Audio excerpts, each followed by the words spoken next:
பிரதமர் மோடி வீட்டை நோக்கி பேரணியாக வந்த ராகுல் காந்தியை போலீசார் தடுத்து நிறுத்தியுள்ளனர். இது தொடர்பான மேலும் கூடுதல் விவரங்களை எமது செய்தியாளர் நிரஞ்சன் வழங்க கேட்கலாம். நிரஞ்சன், தடுத்து நிறுத்தப்பட்ட இடத்தில் எம்பிக்கள் உள்ளிட்டோருடன் ராகுல் காந்தி தர்ணா போராட்டத்தில் ஈடுபட்டு வருகிறார். இது தொடர்பான கூடுதல் விவரங்கள். தற்பொழுது நான் அந்த சம்பவ இடத்தில் தான் நான் தற்பொழுது இருக்கின்றேன். நாடாளுமன்ற உறுப்பினர்கள், முன்னாள் அமைச்சர்கள், தற்பொழுதைய அமைச்சர்கள், பல்வேறு மாநில முதல்வர்கள் என்று பலரும் கைது செய்யப்பட்டு வருகிறார்கள். மிக முக்கியமாக கேரள மாநில முதல்வர் தற்பொழுது சதீஷன் இந்த இடத்திற்கு வந்து ராகுல் காந்தியுடன் அமர்ந்திருக்கிறார். தர்ணா போராட்டத்தில் ஈடுபட்டு வருகிறார். போராட்டம் என்பது கட்டுக்கடங்காமல் போய்கொண்டிருப்பதை பார்க்க முடிகின்றது. ஏராளமான எண்ணிக்கையில் தற்பொழுது ஆட்கள் வந்து கொண்ட வண்ணமே இருக்கிறார்கள். இது காங்கிரஸ் கட்சி திட்டமிட்ட ஒரு பேரணியாகவோ ஒரு முற்றுகை போராட்டமாகவோ கிடையாது.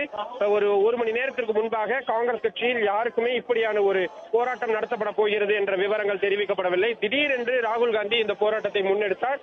இதனை அடுத்து தற்பொழுது பல்வேறு இடங்களில் இருந்து காங்கிரஸ் கட்சி தொண்டர்களும் குவிந்து வருகிறார்கள். மற்றொரு பக்கம் காவல்துறையினரும் ஏராளமான எண்ணிக்கையில் குவிந்து வருவதை பார்க்க முடிகின்றது. கைது நடவடிக்கை என்பது அடுத்தடுத்து நடைபெற்று வருகிறது.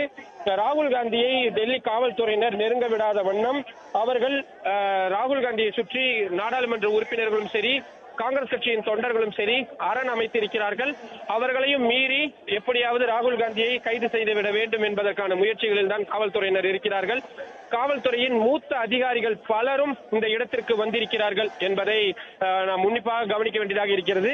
நேற்றைய தினம் இந்த காக்ரோச் ஜனதா கட்சியின் போராட்டத்தில் ஒரு மிகப்பெரிய ஒரு தாக்குதல் என்பது நடத்தப்பட்டிருந்தது. இந்த தாக்குதலுக்கு பொறுப்பேற்று பிரதமர் நரேந்திர மோடி மன்னிப்பு கேட்க வேண்டும், மத்திய கல்வித்துறை அமைச்சர் தர்மேந்திர பிரதான் அவர்கள் பதவி விலக வேண்டும் போன்ற கோரிக்கைகளை தான் முன்வைத்து அவர்கள் மேற்கொண்டு வருகிறார்கள். காங்கிரஸ் கட்சியின் நாடாளுமன்ற உறுப்பினரும் தற்பொழுது மாநிலங்களவை உறுப்பினர்களாக இருக்கக்கூடிய பலரும் சரி, தமிழ்நாடு காங்கிரஸ் கமிட்டியின் தலைவராக இருக்கக்கூடிய மாணிக்கம் தாக்கூர் என்று பலரும் இந்த இடத்தில் குமிந்திருக்கிறார்கள். அவர்களும் அடுத்தடுத்து கைது செய்யப்பட இருக்கிறார்கள். ஆனால் அதற்கு முன்பாக தங்களது குரல் ஒலிக்க வேண்டும் என்பதற்காக அவர்கள் முடிந்தவரை காவல்துறையினரது அந்த கைது நடவடிக்கைகளிலிருந்து தப்பிக்க வேண்டும் அல்லது சற்று தள்ளி போட வேண்டும் என்பதற்கான முயற்சிகளில் ஈடுபட்டு வருகிறார்கள்.